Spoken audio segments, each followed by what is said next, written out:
Hello guys, ituturo ko sa inyo kung paano gamitin ang affiliate partnership tools. So first, punta ka sa profile mo, hanapin mo yung affiliate partnership tools, and then mapupunta ka sa products. Then piliin mo lang kung ano yung products na gusto mong i-post. So dapat naka-sign in ka na dito sa affiliate mo sa Shopee. Halimbawa yan, USP, yung akin.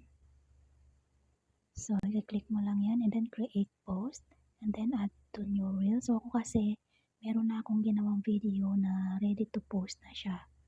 So, ayan.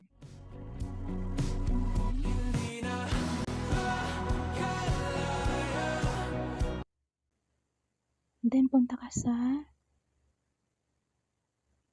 this looks like a branded content post. I-click mo lang. Then, dapat makita mo yung link na yan. And then, click mo yung add paid partnership level. Dapat nakasave mo na yan muna siya.